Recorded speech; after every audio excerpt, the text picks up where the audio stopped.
The morning sun of Kepler 4, for to be painted.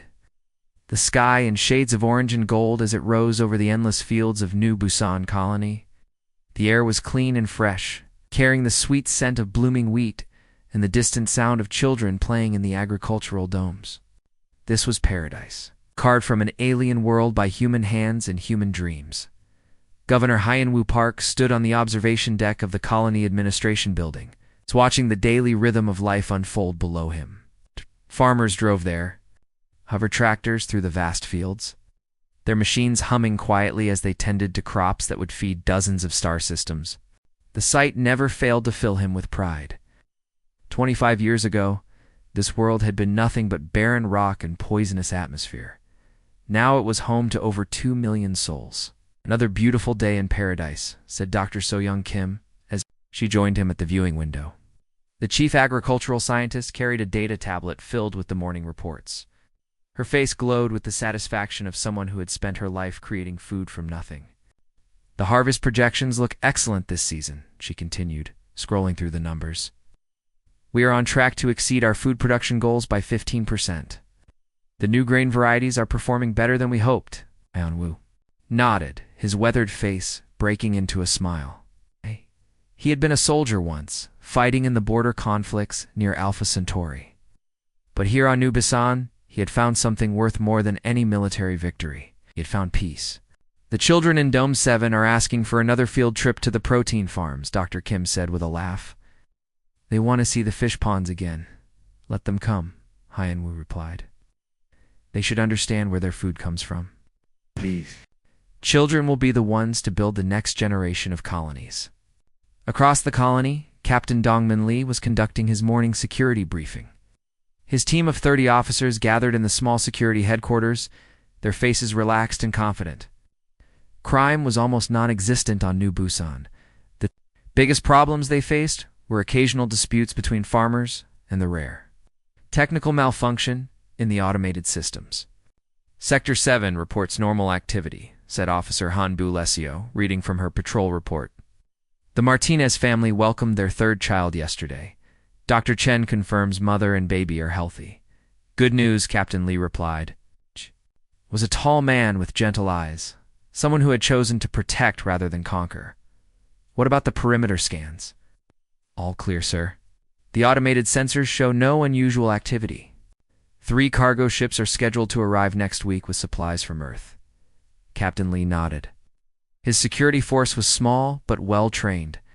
They had 6 patrol boats capable of atmospheric flight and limited space travel. It was enough to handle any reasonable threat. New Busan was far from any conflict zones. It's deep and peaceful human space in the communications center beneath the administration building. Gi Hai-choi monitored the quantum relay networks that connected New Busan to the rest of human civilization. Messages flowed back and forth like a digital river, carrying news, orders, and personal communications across the vast distances between stars. We have a transmission from the Terran Agricultural Board, she announced to her small team. They want to increase our grain shipments by 20% next quarter. Can we handle that increase? Asked her assistant Min-soo Park. Dr. Kim says yes. The new farms in Sector 12 will be ready for harvest by then. Jahai loved her job. Was the voice that connected New Busan to the galaxy. The person who made sure that vital information reached the right people. The quantum communication arrays were her domain, and she maintained them with the pride of a master craftsman. Outside the colony's main settlement, in the rolling hills where the youngest families had built their homes, 16-year-old Young Ho Nam helped his father repair a damaged irrigation system. The teenager was strong for his age, his hands skilled with tools despite his youth. Pass me that wrench, said his father, Jae-sung Nam. This coupling is corroded again. Young Ho handed over the tool, his mind wandering to the stars visible even in the daytime sky. He had applied to the Terran Fleet Academy, dreaming of serving aboard one of the massive ships that protected human space. The colony was wonderful, but his heart yearned for adventure among the stars. You are thinking about the fleet again, his father said, without looking up from his work. How did you know? You get that look in your eyes. It's the same look I had when I was your age. Jae-sung straightened up and wiped his hands on his work clothes. There is honor in protecting what we have built here, son. But there is also honor in protecting those who build.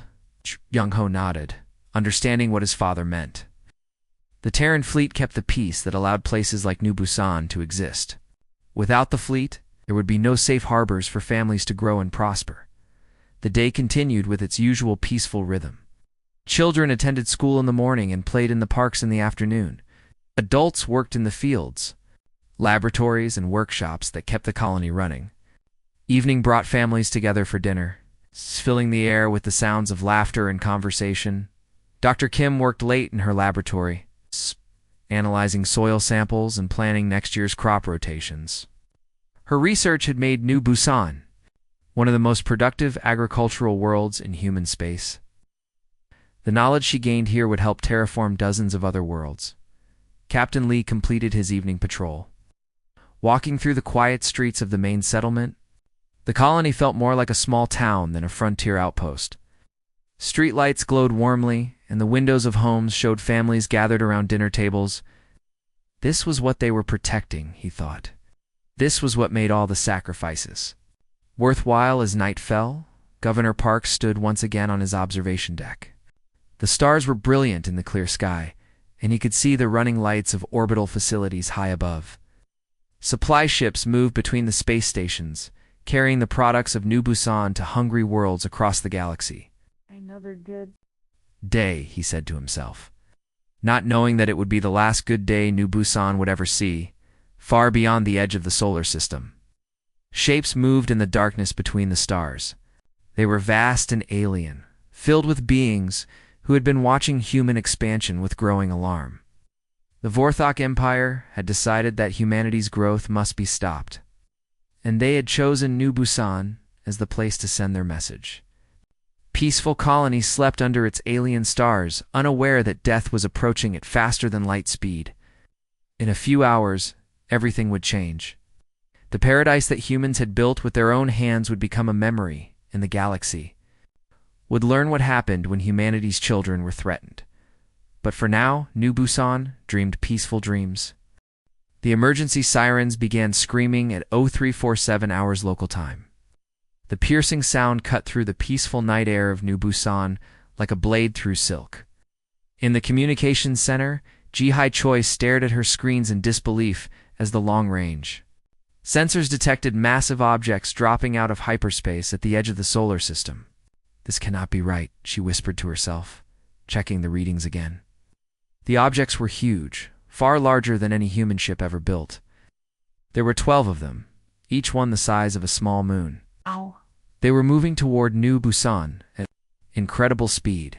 Ji-Hai's hands flew across her control panel as she activated the colony's emergency protocols. Warning signals flashed on screens throughout the settlement. In homes across the colony, families woke to the sound of alarms they had never heard before. Governor Hyun-woo Park burst into the communications center still wearing his sleeping clothes. His face was pale but determined. Behind him came Captain Dong-Min Lee, already dressed in his security uniform. "What is the situation?" Governor Park demanded. 12 massive ships approaching from the outer system, Ji-Hai reported, her voice steady despite her fear. "They are not responding to our identification requests. They do not match any known human ship designs." Captain Lee studied the sensor. Readings over her shoulder. His military training kicked in as he analyzed the data. "These are warships," he said grimly. "Look at those energy signatures. They are armed for battle." Governor Park felt his stomach drop. New Busan had no military defenses worth mentioning. The colony was deep in peaceful human space, far from any known hostile forces. They had patrol. Boats, not warships. "Open a channel to the approaching vessels," he ordered. "All frequencies." Ji-Hai worked quickly, broadcasting on every communication band known to humanity. The message went out in dozens of languages, including the mathematical sequences used for first contact with alien species. "This is Governor Hyun-woo Park of New Busan Colony." He spoke into the microphone. "We are a peaceful agricultural settlement. We wish to welcome you to our system. Please identify yourselves and state your intentions." The response was silence. The alien ships continued their approach, their massive forms now visible on the optical sensors. They were dark and angular, built like weapons of war. Strange symbols covered their hulls, glowing with an evil red light. "Try again, Governor," Park said, sweat beading on his forehead. "Tell them we have women and children here. Tell them we are farmers, not soldiers." Jihai broadcast the message again, this time including images of the colony's children playing in the fields. The transmission showed the agricultural domes, the schools, the hospitals. It painted a picture of peaceful life, hoping to touch whatever mercy the aliens might possess. The aliens answered with weapons fire. The first bombardment struck the orbital cargo platforms where supply ships docked. The explosions lit up the night sky like terrible stars. Debris rained down on the colony as the platforms disintegrated under the alien weapons. All security teams to emergency stations, Captain Lee commanded over the colony's communication system. "This is not a drill. We are under attack." His 6 patrol boats launched from the small spaceport, their engines screaming as they climbed toward the alien fleet. Captain Lee knew they stood no chance against ships that massive, but he had sworn an oath to protect the colony. His boats were armed with light plasma cannons meant for pirate interdiction. It's not fleet combat. The alien ships were already deploying smaller craft, dark shapes that fell toward the planet like raindrops of death. The colony's few defensive satellites tried to intercept them, but the alien fighters swept them aside with casual ease. "Give me a channel to the Terran Defense Network," Governor Park ordered. "Emergency priority?" "I'm trying," Jihai replied, her fingers dancing across the controls. "The aliens are jamming our long-range communications. I can barely maintain contact with our own patrol boats." Above them, Captain Lee's small force engaged the alien fighters in a hopeless battle. Boats were fast and maneuverable, but they were outnumbered 50 to 1. One by one, they disappeared in balls of fire as the alien weapons found their targets. "Patrol Boat 3 is down," came a crackling voice over the radio. "Patrol Boat 5 is taking heavy damage. Captain, there are too many of them." "Captain." Lee's own boat shuddered as alien weapons raked its hull. Warning lights flashed on his control panel, and he could smell smoke from damaged systems. He had maybe 30 seconds before his ship was destroyed. "All boats fall back to the surface," he ordered. "Set down in the agricultural areas. We will fight them on the ground." But there would be no ground battle. The alien ships moved into orbital bombardment position, their massive weapons charging with the power to crack continents. The first shots fell on the colony's main settlement, like hammers from heaven. Dr. So-Young Kim was in her laboratory when the bombardment began. The building shook as explosions walked across the colony like the footsteps of giants. She grabbed her research data, the genetic codes for the crops that fed dozens of worlds, and ran for the emergency shelter. She never made it. The laboratory building vaporized in a pillar of fire, taking with it decades of agricultural research and the woman who had devoted her life to feeding humanity. Young Ho Nam was helping his family evacuate their home when the sky turned white. With fire, the blast wave picked him up and threw him against the wall of their house. When he struggled to his feet, his ears ringing, he saw his parents lying still in the rubble. "Mom, Dad," he screamed, but they did not answer. The farming equipment his father had repaired just yesterday was twisted metals scattered across the burning fields in the communications center. Jihai Choi worked frantically to get a message through the alien jamming. The building shook around her as explosions marched closer. Her equipment sparked and failed as the alien weapons systematically destroyed the colony's infrastructure. "Governor, I have a narrow window," she called out. "I can get a quantum burst transmission to the relay station at Ross 128. It will only last a few seconds." "Do it, Governor Park," ordered. He looked around at his dying colony, at the people he had sworn to protect. "Tell them what happened here. Tell them we were murdered."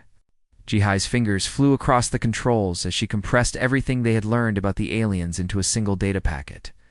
Ship designs, weapon signatures, tactical information. The message included her own recordings of the attack, visual proof of the slaughter of innocent civilians. "Transmission sent," she reported just as the communications building took a direct hit. The explosion threw her against the wall and she felt ribs crack. Blood ran down her face as she struggled. To stay conscious, Governor Park helped her to her feet. "We need to get to the underground shelters," he said. But the shelters were already burning. Aliens had mapped the colony perfectly, targeting every building, every hiding place. They were not just attacking New Busan, they were erasing it from existence. The bombardment continued for 3 days. The alien ships methodically destroyed every structure, every farm, every trace of human presence. They poisoned the atmosphere with toxic chemicals and irradiated the soil so nothing would ever grow again. Automated weapon platforms were left behind to kill anything that might survive. When the alien fleet finally departed, New Busan was a dead world. The paradise that humanity had built was gone, replaced by a poisoned wasteland. 2,300,000 people had died, including children who had never harmed anyone. The aliens had sent their message. Humanity's expansion ended. Here, but deep in space, a quantum transmission raced toward human territory at faster than light speed. In 6 days, it would reach the Terran Defense Network. In 6 days, humanity would learn that its children had been murdered. The galaxy was about to discover what happened when you killed a human colony. The quantum transmission from New Busan reached the ROS 1-8 relay station at 13:47 hours. It's Terran Standard Time. The automated systems processed the incoming data for exactly 4.7 seconds before priority alarms began screaming throughout the facility. Commander, the John Shin was reviewing routine supply reports when his communication officer burst into his office without knocking. The young woman's face was white with shock, her hands trembling as she held the data tablet. "Sir, you need to see this immediately," she stammered. "It's from New Busan colony. The transmission is marked Emergency Priority 1. Commander Shin took the tablet and began reading. His face went pale as he absorbed the information. Video footage showed massive alien ships bombarding a peaceful colony. Children running in terror, buildings vaporizing in pillars of fire. 2 million people dying in 3 days of systematic slaughter. "Get me a direct channel to Terran Defense Command," he ordered, his voice tight with controlled rage. "Priority, and prepare a full data packet for transmission to Earth." "The communication queue is already backed up with routine traffic," the officer replied. "Clear it, all of it. This takes precedence over everything else." The message reached Earth 12 hours later. Admiral Su Jin-young was in her office at Terran Defense Headquarters when the priority alert flashed on her screen. She had been planning training exercises for the Third Fleet, routine peacekeeping operations in the outer colonies. The message from ROS 128 changed everything. Admiral Yang watched the video recordings 3 times before she could fully accept what she was seeing. The alien ships were unlike anything in human databases. Their weapons were devastating, their tactics brutal. They had given no warning, made no demands, shown no mercy. "Get me President Chen," she commanded her aide. "Emergency session of the Defense Council, and contact General Kong immediately." Within 2 hours, the highest levels of the Terran Federation government were gathered in the crisis center deep beneath the capital. President Min-ho Chen sat at the head of the table, his face grim as he reviewed the intelligence reports. Around him sat the most powerful people in human space. "Ladies and gentlemen," President Chen began, his voice carrying the weight of history. 6 days ago, the New Busan colony was completely destroyed by an unknown alien force. 2,300,000 civilians were murdered. We are now officially at war. General Wusong Kong, the grizzled veteran of the Centauri conflicts, leaned forward. "What do we know about these aliens? They call themselves the Vorthok Empire," replied Dr. Hyeon-Soo Park, the quantum physicist who had analyzed the enemy communications. "According to the intercepted transmissions, they view human expansion as a threat to their territory. New Busan was meant to be a warning to stop our colonial efforts." "A warning," Admiral Yang repeated, her voice deadly quiet. "They murdered children to send us a warning. The question is, what do we do about it?" asked Defense Secretary Chung Min-im. "Our forces are scattered across dozens of sectors. It will take months to assemble a significant response fleet. President Chen stood and walked to the holographic display showing human space. Thousands of colonies dotted the three-dimensional map, each one representing millions of lives. We do not have months. If these aliens believe they can intimidate us with genocide, they are gravely mistaken. What are you proposing? General Kang asked. Total mobilization, President Chen replied. Every ship, every reserve unit, every colonial defense force. We will show these aliens what happens when they threaten humanity. The room fell silent. Total mobilization had never been attempted in human history. The logistics alone would be staggering. But the video from New Busan played on repeat in everyone's minds. Children screaming as their homes burned. Families torn apart by alien weapons. The Colonial Assembly will never approve the budget for such an operation, warned Treasury Secretary Dayang Li. They will when they see the recordings, Admiral Yang replied. Every human world will demand action when they learn what happened to New Busan. President Chen was right. Within 48 hours, the New Busan recordings had been broadcast across human space. The reaction was immediate and overwhelming. Colony after colony demanded military action. Corporate fleets volunteered their services. Reserve officers reported for duty in numbers that overwhelmed the recruitment centers on Mars. The massive shipyards of Olympus Mons began working around the clock. The colony's governor, Sung Ho Bei, had seen the footage and immediately converted his civilian construction facilities to military production. We will build them a fleet, he announced to his workers. We will build them the largest fleet in galactic history. The Centauri system contributed its experienced military commanders. Admiral Taekyung Park, hero of the Proxima campaign, volunteered to lead the assault fleets. His reputation alone brought thousands of veteran spacers out of retirement. From the asteroid mining stations came the raw materials, titanium, rare earth elements, and the exotic matter needed for faster-than-light drives flowed toward the shipyards. In an endless stream, the miners worked 18-hour shifts, their faces grim with determination. Dr. Hyeon-soo Park worked with teams of scientists to decode the alien technology captured in the New Busan recordings. The Vorthok ships used energy. Weapons more advanced than anything in human arsenals, but they were not invincible. Human engineers began designing new defensive systems and more powerful weapons. Their shields operate on a rotating frequency. Dr. Park explained to a gathering of military engineers. If we can synchronize our weapons to match their shield cycles, we can punch through their defenses. The information was incorporated into new ship designs. The latest generation of human warships would be specifically built to fight the Vorthok. They would be faster, better armed, more numerous than anything the aliens had ever encountered in the outer colonies. Young men and women lined up at recruitment centers. Images of New Busan had touched something deep in the human spirit. These were not professional soldiers seeking glory. They were farmers, miners, scientists, and shopkeepers who had seen their fellow humans murdered and decided that such things would not be tolerated. Jin Mei Choi, sister of the communications officer who had died transmitting the warning, enlisted in the Marine Corps. They killed my sister, she told the recruiter. They killed children. Someone has to make them pay. The recruitment centers were overwhelmed. The Terran Defense Force, which had struggled to maintain adequate numbers during peacetime, suddenly found itself with more volunteers than it could process. New training facilities were built in record time. Experienced officers were pulled from retirement to train the flood of new recruits. President Chen addressed the nation from the steps of the Terran capital. Behind him stood the flags of every human colony, each one representing worlds that had united in common cause. The aliens who destroyed New Busan believe they can frighten us into submission, he declared. They believe that by murdering our children, they can make us retreat into the shadows. They are wrong. We are humanity. We do not retreat.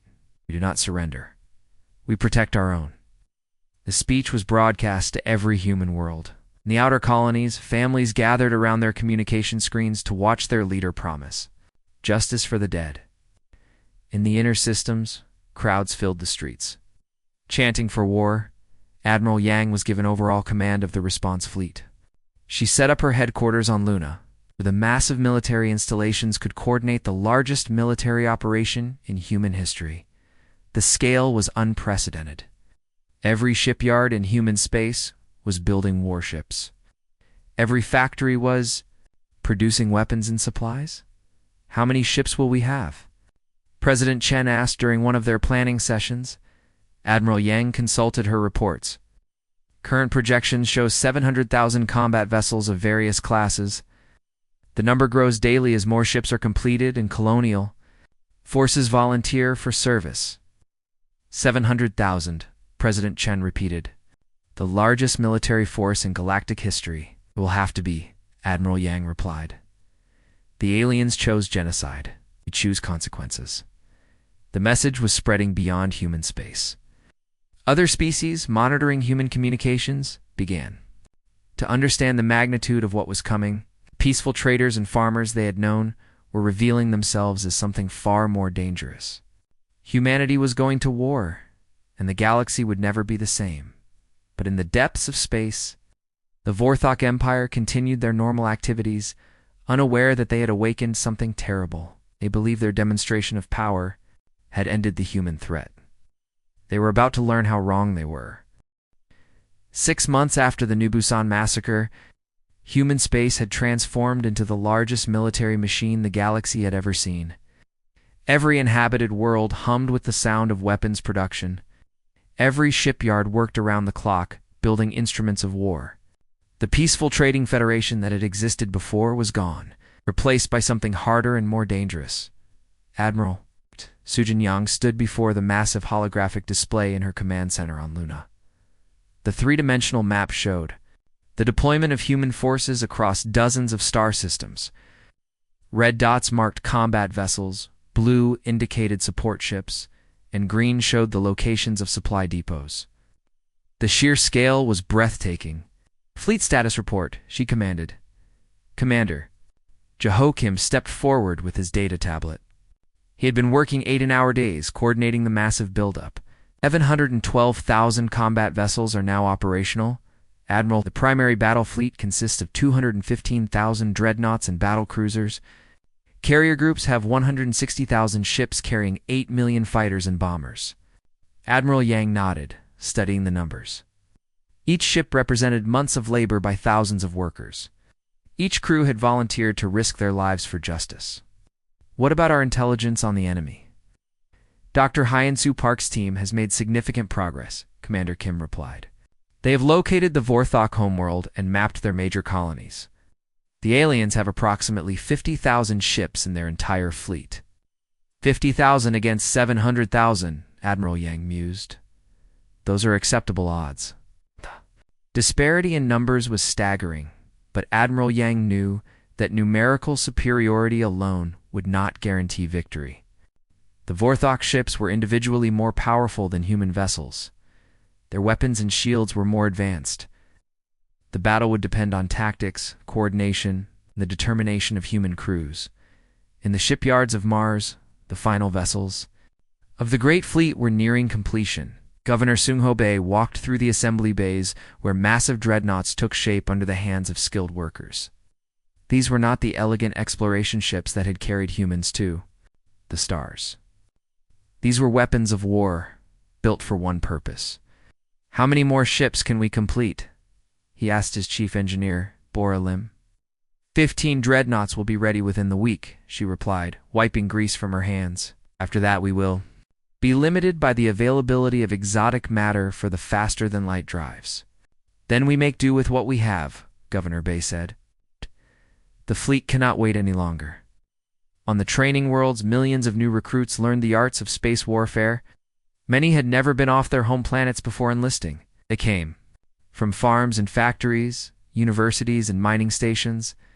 What united them was rage at what had happened to New Busan and determination to prevent it from happening again. Captain Taehyun Kim stood before a class of new fighter pilots. He was the son of Dr. Soi Young Kim, the agricultural scientist who had died defending her research. His mother's death had driven him to volunteer for the most dangerous assignment in the fleet, The enemy fighters are faster and better armed than ours, he told his students. But they have one weakness. They fight as individuals, not as a team. We will use that against them. The young pilots listened intently. Many were barely out of their teens, but their eyes burned with the same fire that had driven their instructor to volunteer. They had seen the recordings from New Busan. They knew what they were fighting for in the intelligence centers. Teams of analysts studied every scrap of information about the Vorthok Empire. The quantum recordings from New Busan had provided valuable data about enemy ship designs and weapon systems. Additional intelligence came from long-range reconnaissance missions that probed the edges of alien space. The Vorthok appear to be a militaristic species, reported Chief Analyst Min Jun. Song, their society is built around conquest and territorial expansion. They view other species as inferior and disposable. Perfect, said General Wu Sung-kong. That means they will underestimate us until it is too late. The reconnaissance missions were dangerous work. Small human ships equipped with the most advanced stealth technology crept through Vorthok space, gathering information and mapping enemy positions. Many crews never returned. But the intelligence they provided was invaluable. Captain Yoon-ji Lee commanded one of the stealth destroyers. She was the daughter of Captain Dong-min Lee, who had died fighting hopelessly against the alien attackers. Her ship, the Vengeance, was equipped with experimental cloaking devices and quantum sensors. We have located a major Vorthok fleet base, she reported during one mission briefing. 300 enemy ships are stationed there, the base appears to be a logistics hub for their border territories. The information was added to the growing database of enemy positions. Human strategists planned their attacks with mathematical precision, identifying key targets that would cripple the alien war machine. Dr. Hyansu Park worked in a secret laboratory deep beneath the lunar surface. His team had reverse-engineered, captured Vorthok technology, developing new weapons specifically designed to penetrate alien defenses. The breakthrough had come when they discovered how to disrupt the energy patterns that powered enemy shields. The frequency modulators are ready for installation, he announced to Admiral Yang during one of their planning sessions. Every ship in the fleet will be equipped with the new weapon systems. How effective will they be? Admiral Yang asked. Our simulations suggest a 60% increase in damage against Vorthok shields, Dr. Park replied. Combined with our numerical advantage, it should be sufficient. Across human space, families said goodbye to sons and daughters departing for war. The scenes at spaceports were heartbreaking and inspiring in equal measure. Parents hugged children they might never see again. Spouses exchanged promises to return safely. Children waved at ships carrying their fathers and mothers into the unknown. Young Ho, Nam, now 21 years old, enlisted as a Marine assault trooper. 8 survived the destruction of New Busan by hiding in the ruins for weeks until a rescue ship found him. The memory of watching his parents die had never left him. He volunteered for the most dangerous assignment available. I want to be in the first wave, he told his commanding officer. I want to be there when we land on their worlds. The officer looked at the young man's file, sole survivor of New Busan. Family killed in the initial attack. Granted, he said simply. The fleet began gathering at staging areas near the edge of human space. The sight was incredible. Hundreds of thousands of ships stretched across light years of space, their running lights creating new constellations. Against the starfield, support vessels moved between the warships like worker ants, delivering supplies and coordinating final preparations. Admiral Yang transferred her flag to the newest and most powerful dreadnought in the fleet. The Retribution. The massive ship was over 2 kilometers long and carried enough firepower to destroy a small moon. It would lead the advance into enemy territory. All fleet commanders report ready, announced her communications officer, Lieutenant Somin Park. Admiral Yang stood on the bridge of her flagship. Looking out at the greatest military force in galactic history, 700,000 ships waited for her command. Millions of crew members had volunteered to risk their lives for justice. The time for preparation was over. Signal all ships. She commanded course for Vorthok space. Maximum speed. The fleet began to move. Faster-than-light drives activated in perfect sequence, creating a light show visible from hundreds of light years away. The ships disappeared into hyperspace one by one, carrying humanity's anger toward an unsuspecting enemy in Vorthok space. Long-range sensors detected unusual energy signatures at the edge of their territory. The alien commanders dismissed them as natural phenomena. Their intelligence services had reported that human military forces were weak and scattered. The destruction of New Busan had surely convinced them to retreat from the frontier. The Vorthok Empire continued its normal activities, unaware that the largest invasion force in galactic history was approaching their borders. They had chosen genocide as a solution to human expansion. Well, they would discover the consequences of that choice. The storm was coming, and nothing would ever be the same.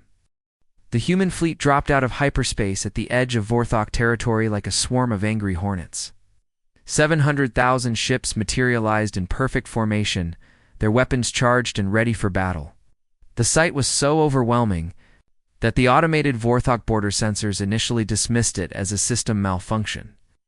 No force that large had ever existed in galactic history. Admiral Su Jinyang stood on the bridge of the Retribution, watching the tactical displays update. As her fleet took position, the nearest Vorthok outpost was only 6 light hours away, a small monitoring station with perhaps 50 alien ships. It would be the first to die. All ships report ready for combat operations, announced her communications officer. Fleet deployment is complete, signaled the fleet, Admiral Yang commanded, her voice carrying across space to millions of human warriors. Today we begin the reckoning. Today we show these aliens what happens when they murder our children. No mercy, no quarter. Remember New Busan? The message was repeated on every ship in the massive armada. In fighter cockpits, pilots gripped their controls tighter. In weapons bays, gunners checked their targeting systems one final time. In the corridors of the great ships, Marines prepared for boarding actions that would bring justice face to face with the enemy. The first target was the Vorthok monitoring station at Keplerati 8. The aliens had built it to watch for human expansion into their territory. Now it would witness the arrival of humanity's wrath. Captain Tae-Hyun Kim led the first fighter squadron into the attack. His ship, painted with the image of a burning wheat field in memory of his mother, screamed through space toward the alien station. Behind him flew 100 of the best pilots in human space, their fighters loaded with the new weapons designed to penetrate Vorthok shields. Remember your training, he broadcast to his squadron. They fight as individuals. We fight as a team. Stay in formation and watch each other's backs. The Vorthok fighters rose to meet them, sleek dark shapes that moved like hunting predators. They were faster than the human ships and individually more powerful. But they had never faced an enemy that fought with such coordinated fury. Captain Kim's squadron hit the alien formation like a hammer. The new human weapons, tuned to disrupt Vorthok shield frequencies, tore through enemy defenses with devastating effect. Alien fighters exploded in brilliant flashes as the humans pressed their attack with relentless determination. Target destroyed, reported Wing Commander Hai Jin-soo. Alien fighter squadrons are retreating to the station, but there would be no safety behind the station's defenses. Human dreadnoughts moved into bombardment range, their massive guns charging with the power to shatter worlds. The Vorthok station's shields flared as the first human weapons struck. Energy patterns that had protected alien installations for centuries suddenly failing against the new human technology. Admiral Kungman Park, commanding the assault group, watched the alien defenses collapse. All ships, open fire. Show them what New Busan looked like. The bombardment was merciless.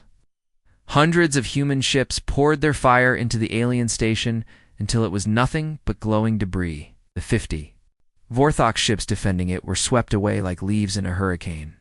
The entire engagement lasted less than 30 minutes. But the destruction of one outpost was only the beginning. Across 50 different star systems, similar scenes played out as human fleets struck Vorthok colonies with overwhelming force. Aliens had spread their empire across hundreds of worlds, confident in their military superiority. That confidence shattered in the face of humanity's coordinated assault. The Vorthok colony, world of Terminus 7, was home to 20 million aliens and served as a major industrial center. The planet's defenses included orbital fortresses and a fleet of 300 warships. The aliens thought themselves safe behind such protection. They were wrong. The human attack fleet assigned to Terminus 7 consisted of 15,000 ships under the command of Admiral Zhang Suli. His force included some of the most experienced officers in the Terran fleet, veterans who had learned their trade in the smaller conflicts of human expansion. Signal the planet, Admiral Li ordered, as his fleet took position around the alien world. Offer them the chance to surrender. The message was broadcast in the Vorthok language. Decoded from the communications intercepted at New Busan, the terms were simple: unconditional surrender and cooperation with human forces, or complete destruction. The alien response came in the form of weapons fire from the orbital fortresses. Energy beams lanced out toward the human ships, powerful enough to destroy any vessel they hit. But the human fleet had spread out across the entire orbital space, presenting too many targets for the alien gunners to engage effectively. So be it, Admiral Li said grimly. All ships, commence bombardment. Spare the cities if they surrender. Destroy everything if they resist. The battle for Terminus 7 lasted 6 hours. The human ships systematically destroyed the orbital defenses, while avoiding damage to the populated areas below. When the last alien fortress was reduced to glowing slag, the planet's governor finally agreed to surrender. Captain Yunji Li led the boarding parties that took control of the alien government centers. Her Marines moved through the corridors of the Capitol building with weapons ready, expecting fierce resistance. Instead, they found aliens cowering in terror. They thought we were just peaceful farmers, reported Sergeant Young-Ho Nam over the radio. They never imagined we could build a fleet like this. The surrender of Terminus 7 was broadcast across Vorthok's space, along with images of the massive human fleet that had conquered it. The message was clear. Humanity had come to collect the debt owed for New Busan, and no alien world would be safe until that debt was paid in full. But the most important target was still ahead. Deep in Vorthok space lay their homeworld, the center of their empire and the seat of their government. It was there that the decision to destroy New Busan had been made. It was there that humanity would deliver its final judgment. The Vorthok High Command finally understood the magnitude of their mistake. Emergency sessions were called. Fleets were recalled from distant territories. Desperate messages were sent to potential allies, begging for assistance against the human invasion. But it was too late. The human fleets were already moving toward the core worlds of the Vorthok Empire. Admiral Yang's main battle group, over 200,000 ships strong, set course for the alien homeworld. The largest military force in galactic history was coming to collect justice. Emperor Ziktul of the Vorthok Empire stood in his war room, watching reports of defeat pour in from across his territory. In 6 months, humanity had gone from a peaceful, trading federation to the greatest military power the galaxy had ever seen. His advisors spoke of negotiation, of offering reparations for the destroyed colony.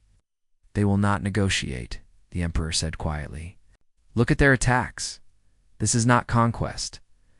This is extermination. He was right. The humans were not interested in territory or resources. They wanted justice for their murdered children, and they would not stop until they had it.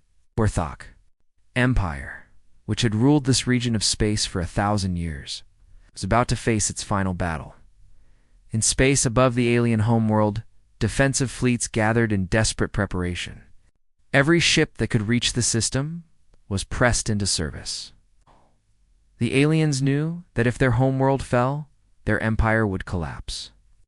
This would be their last stand against the human war machine. But even as they prepared for battle, long range, sensors detected the approaching human fleet. The energy signatures were so massive that they overwhelmed the detection equipment. Admiral Yang was bringing everything she had to the final confrontation. The reckoning was at hand. The final battle for the Vorthok homeworld began at dawn on their capital planet. Admiral Su Jinyang's massive fleet emerged from hyperspace like a tide of vengeance. 200,000 human warships spreading across the system in perfect formation. The sight was so overwhelming that several alien commanders immediately ordered their ships to surrender without firing a shot. But Emperor Zaktul had gathered every remaining vessel in his empire for this last stand. 50,000 Vorthok ships waited in defensive positions around their homeworld, prepared to die rather than face the humiliation of defeat. Their weapons were charged, their crews ready for battle. They would make the humans pay dearly for their victory. Admiral Yang stood on the bridge of the Retribution, studying the tactical display that showed both fleets. The odds were 4-1 in humanity's favor, but she knew the aliens would fight with the desperation of a cornered animal. This would be the bloodiest battle of the war. Signal the enemy fleet, she commanded. Offer them one final chance to surrender. The message was transmitted in the Vorthok language. Admiral Yang's terms were simple: unconditional surrender of all military forces, trial of war criminals responsible for New Busan, and acceptance of human oversight of their government. In return, civilian populations would be spared, and the Vorthok species would be allowed to continue existing. Emperor Zaktul's response came swiftly. A single word in his own language, transmitted on all frequencies so every ship in both fleets could hear it. The word meant defiance, meant they would fight to the end rather than bow to human demands. Very well, Admiral Yang said quietly. All ships, attack formation. Remember New Busan, remember our children, the space around the Vorthok homeworld. Erupted in the largest naval battle in galactic history. Human ships advanced in perfect coordination while alien vessels met them with desperate courage. Energy weapons lit up the darkness between the worlds, and the explosions of dying ships created new stars that burned briefly before fading into memory. Captain Taehan Kim led his fighter squadrons into the heart of the alien formation. Ship bore the scars of dozens of previous battles, but his determination had only grown stronger with each victory. Around him flew the sons and daughters of humanity, pilots who had volunteered to risk everything for justice. Remember your training, he broadcast to his wing. Stay together and watch your targeting. We end this today. The human fighters tore through the alien formations like a swarm of angry wasps. The new weapons technology gave them a devastating advantage, but the Vorthok pilots fought with the fury of defenders protecting their home. Ships exploded on both sides as the battle raged across the system. On the surface of the Vorthok homeworld, alien civilians watched the battle through their windows. Many had never seen humans before, but they had heard the stories. The peaceful traders and farmers had become something terrifying. A force of nature that swept aside everything in its path. The orbital defenses of the homeworld were the strongest in the Vorthok Empire.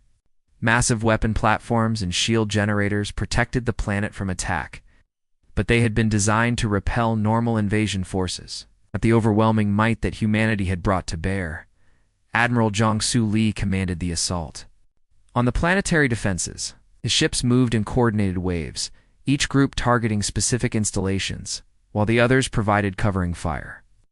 The human vessels absorbed terrible damage, but for every ship they lost, the aliens lost 10.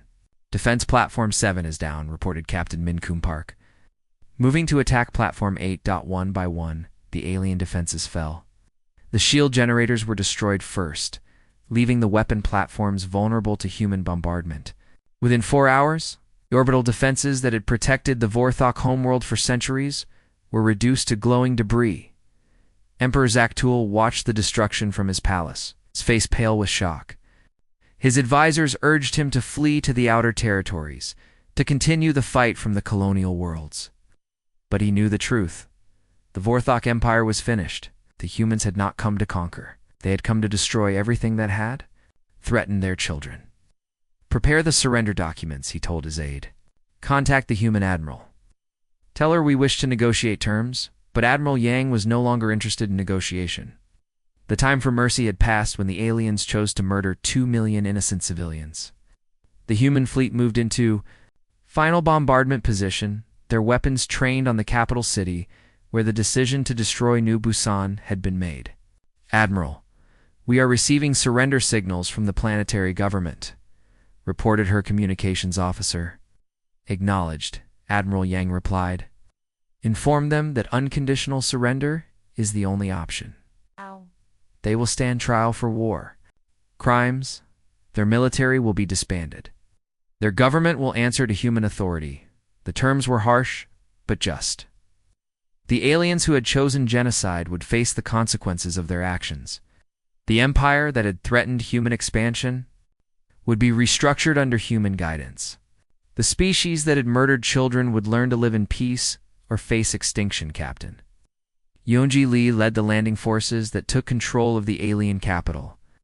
Her Marines moved through the streets in perfect formation, their weapons ready but held low. The Vorthok civilians who watched them pass saw something that surprised them. These were not conquerors come to enslave and destroy. These were protectors ensuring that justice was served. Young Ho Nam, now a decorated veteran, stood guard as Emperor Zaktul was brought before Admiral Yang. The young man who had watched his parents die at New Busan looked into the eyes of the alien leader who had ordered their deaths. "Do you remember New Busan?" Admiral Yang asked the Emperor. "I remember," Zaktul replied, his voice heavy with defeat. "Good, because we will never forget." The trial of the Vorthok leadership was held on the rebuilt world of New Busan. The colony had been restored as a memorial to the dead, its cities rebuilt, and its fields replanted. The courtroom was constructed on the exact spot where Governor Hyen-woo Park had made his final broadcast, begging for mercy that never came. Representatives from across the galaxy came to witness the proceedings. Other alien species watched as humanity demonstrated that justice, not revenge, would guide their actions. The Vorthok leaders were tried fairly, their crimes documented and proven before the court passed judgment. Emperor Zaktul and his war council were sentenced to life imprisonment on a prison world where they would have time to contemplate the consequences of their choices. Lesser officials who had participated in planning the genocide received varying sentences. But common soldiers and civilians were pardoned, allowed to return to their homes under human supervision. The Vorthok Empire was dissolved. Its territories were placed under Terran Protection Authority, governed by human administrators working with local leaders who had opposed the war. The alien military was disbanded, ships either destroyed or converted to peaceful purposes. President Min Ho-chen addressed the galaxy from the Memorial Plaza on New Busan. Behind him stood monuments, bearing the names of every person who had died in the alien attack. Ceremony was broadcast to every world in human space and beyond. "Today we have achieved justice for our fallen," he declared. "But our victory brings with it great responsibility. We have shown that humanity will protect its own with overwhelming force. Now we must show that humanity will also protect others who seek to live in peace." The Terran Protection Doctrine was established that day. Any species that threatened human civilians would face the full might of humanity's military forces. But any species that sought peaceful coexistence would find humanity as their strongest ally and protector. The massive human fleet was restructured into rapid response forces, stationed throughout the galaxy. The 700,000 ships that had brought down the Vorthok Empire became the guardians of galactic peace. Their presence ensured that no other species would attempt genocide as a solution to territorial disputes. Other alien civilizations, witnessing what had happened to the Vorthok Empire, began establishing diplomatic relations with humanity. Trade agreements were signed. Cultural exchanges were arranged. The galaxy entered an unprecedented era of cooperation. It's all under the watchful eyes of the human fleets. On New Busan, the memorial garden where wheat fields once grew, young Ho Nam tended to flowers planted in memory of the dead. He was an old man now, his hair white with age, but his eyes still burned with the determination that had carried humanity through its darkest hour. Children came to visit the memorial, asking questions about the war and the price of peace.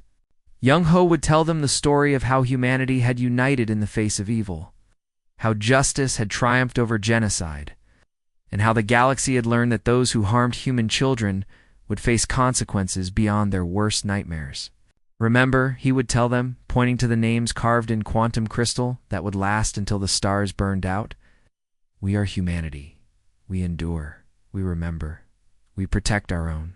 At The galaxy was at peace, and it would remain so as long as humanity watched over it.